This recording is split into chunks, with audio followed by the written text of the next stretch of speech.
లక్షల మంది అక్క చెల్లెలు అన్న తమ్ముళ్ళు ఇచ్చారు. ఈ సభాముఖంగా పసుపు సైన్యానికి నేను హామీ ఇస్తున్నా, ప్రతి కార్యకర్తని నా గుండెల్లో పెట్టుకుని కాపాడుకునే బాధ్యత నేను తీసుకుంటాను. గత 5 సంవత్సరాలుగా మన పైన అనేక కేసులు పెట్టారు. మన నియోజకవర్గంలో దాదాపు 1000 దొంగ కేసులు మన పైన పెట్టుంటారు. జేసీ ప్రభాకర్ రెడ్డి గారి పైనే 104, 106, 102 కేసులు 102 కేసులు అన్నగారి పైన పెట్టారు. పాదయాత్రలో వచ్చినప్పుడు చెప్పారు, లోకేష్ నా పైన 75 కేసులున్నాయి, 100 అయిన తర్వాత నిన్ను వచ్చి కలుస్తానన్నాడు. ఏం తప్పు చేయనందుకు, ఏం తప్పు చేయని అశ్మిత్ రెడ్డి గారిని 52 రోజులు జైలుకి పంపించారు. ఇద్దరు బయటకు వచ్చిన వెంటనే మళ్ళీ ప్రభాకర్ అన్న పైన దొంగ కేసులు పెట్టి 62 రోజులు జైలుకి పంపించింది ప్రభుత్వం. నేను చెప్తున్నా, ఏ అధికారులైతే చట్టాన్ని ఉల్లంఘించి మమ్మల్ని ఇబ్బంది పెట్టారో, ఏ వైకాపా కార్యకర్తలైతే మమ్మల్ని ఇబ్బంది పెట్టారో వాళ్ళందరి పేర్లు ఈ ఎర్ర బుక్ లో ఉన్నాయి.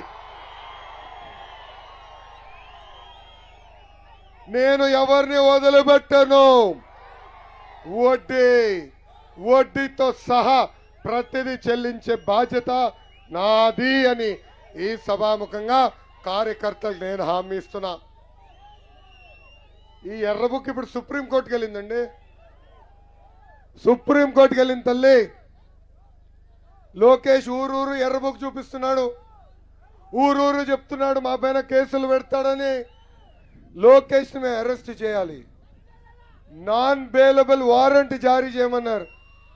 జగన్ తాడపత్రిలో ఉన్నా రా రా, నిప్పులాగా బతికిన కుటుంబం మాది, ఏనాడు తప్పు చేయని కుటుంబం మాది. దొంగ కేసులు పెట్టి బాబు గారిని 53 రోజులు రాజమండ్రి జైలుకి పంపిస్తారా? అదే గాని బాబు గారు చిట్టుకేస్తే జగన్ శాశ్వతంగా జైల్లో ఉండే పరిస్థితి తొందరలో వస్తుందని వాళ్ళందరికీ హెచ్చరిక నేను జారీ చేస్తున్నా. మనందరం చూసాం, దొంగ కేసులు పెట్టారు, మనల్ని ఇబ్బంది పెట్టారు. నా పైన 22 కేసులు పెట్టారు, నా పైన అటెంప్ట్ మర్డర్ పెట్టారు, నా పైన SC ST కేసు పెట్టారు. కానీ ఆనాడే జగన్ చెప్పా, ఈ లోకేష్ తగ్గేదే లేదు. అరే బాంబులకే భయపడిన కుటుంబం మంది, ఈ జగన్ పెట్టే పనికిమాల కేసుకి భయపడతామా? జగన్ భయం మా బయటలోనే లేదు బ్రదర్.